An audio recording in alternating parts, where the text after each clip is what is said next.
मित्रो नमस्कार, मी पुरुषोत्तम आवारे पाटील आणि तुम्ही बघताय रोकठोक.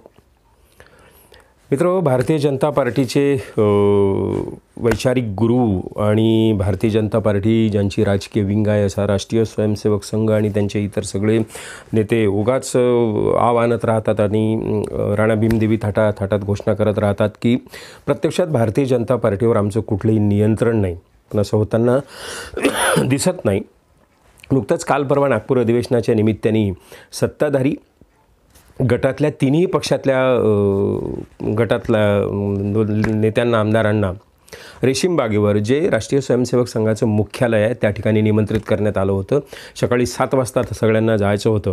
भारतीय जनता पार्टीचे झाडून सगळे नेते सगळे आमदार त्या ठिकाणी उपस्थित राहिले. असा असतो की प्रत्यक्षात राजकारणात आम्ही लक्ष घालत नाही, भारतीय जनता पार्टीवर आमचं कुठलंही नियंत्रण नसते.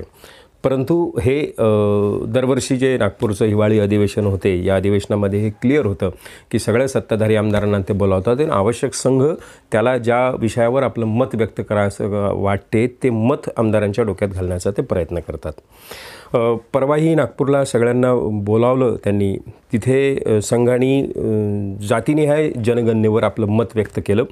जातीनिहाय जनगणनेनी समाज तुटेल कसा, देशाचे तुकडे कसे होतील, एक जात दुसऱ्या जातीच्या विरोधात शत्रू म्हणून कसा उभा राहील या पद्धतीची मांडणी संघाने करून जातीनिहाय जनगणनेला RSSने विरोध केलेला आहे हे आपल्याला स्पष्ट दिसतं. या शिवसेना भाजपचेच तर संपूर्ण आमदार उपस्थित होते. शिंदेंच्या शिवसेनेचे जवळपास 50% आमदार उपस्थित होते आणि तिसरा सत्तेतला भिडू जो आहे अजितदादांची राष्ट्रवादी. अजितदादांच्या राष्ट्रवादीचा एकही व्यक्ती RSSच्या या प्रातस्मरणीय कार्यक्रमाला उपस्थित नव्हता. नंतर त्यांची भूमिका आली की आम्ही भारतीय जनता पक्षाला पाठिंबा दिलेला आहे, त्याच्यामुळे त्यांच्या कुठल्याही धार्मिक किंवा इतर सांस्कृतिक संघटनांच्या कुठल्याही निमंत्रणाला जाणं आमच्यावर बंधनकारक नाही. आम्ही फुले शाहू आंबेडकरांची विचारधारा आमची कायम आहे. या पद्धतीची सारवासारव अजितदादाच्या गटाच्या कडून झाली. परंतु हे छोटे छोटे निमित्त असले तरी काही कार्यक्रम असे होतील त्यांना. शेवटी अजितदादांच्या राष्ट्रवादीला भारतीय जनता पार्टीसोबत राहायचं असेल तर ते राष्ट्रीय स्वयंसेवक संघाची काही विचारधारा जी आहे ती स्वीकारावीच लागेल.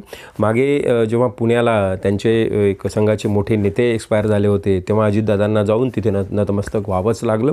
अनेक असे कार्यक्रम असतील. याही पुढे त्यांना जावं लागणार आहे. दिल्लीत काही एखादा कार्यक्रम असला, संघाचा असला, संघाच्या भगिनी संस्थांचा काही कार्यक्रम असला तर राष्ट्रवादीच्या अजितदादा गटाच्या अनेक नेत्यांना तिथे जावं लागणार आहे, नतमस्तक व्हावं लागणार. हा भाग वेगळा. मूळ मुद्दा आपला असा होता की भारतीय जनता पार्टीवर किंवा सत्तेवर आमचा अंकुश नसतो असं उगाच सांगणारी भंपक माणसं काही आहेत संघात. ती म्हणतात आमचं नियंत्रण नसते, परंतु त्यांना जसं वाटते त्या पद्धतीचे विचार सत्ताधाऱ्यांच्या डोक्यात टाकणं हे काम सतत चालू असते. सरकारच्या प्रत्यक्षात पडद्यावर दिसणाऱ्या ज्या गोष्टी ज्या असतात तिथे संघ फारसा वावरत नाही, पण पडद्यामागच्या ज्या गोष्टी असतात त्या प्रत्येक तिथे संघाचा हस्तक्षेप असतो. भारतीय जनता पार्टीने त्या मंत्र्यांच्या आस्थापनेवर संघाची माणसं कशी असतात, भारतीय जनता पार्टीच्या संघटनात्मक रचनेत म्हणजे जिल्ह्याचा सरचिटणीस असेल, प्रदेशाचे सरचिटणीस असतील, तिथे राष्ट्रीय स्वयंसेवक संघ कशी माणसं आपली मुद्दामून देतो हा हस्तक्षेप उघड आहे. पण इतरही अनेक गोष्टी अशा आहेत. त्याच्यामुळे संघ जे वारंवार सांगत असतो की सत्तेत आमचा कुठला सहभाग नाही किंवा भारतीय जनता पार्टीवर आमचं कंट्रोल नाही, या गोष्टीत काही अर्थ नाही.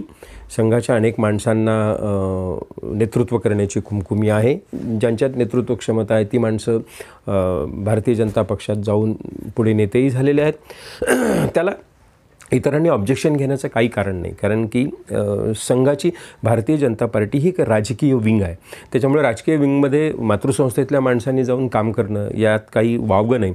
परंतु असं असताना उगाच ताकाला जाऊन भांडं लपवण्याचे कार्यक्रम तरी संघाच्या काही नेत्यांनी किंवा संघाच्या प्रवक्त्यांनी करू नयेत, एवढंच आपल्याला सांगायचं आहे. मित्रो, आजचा हा व्हिडिओ आवडला असेल तर निश्चित शेअर करा, या चॅनलला सबस्क्राईब करा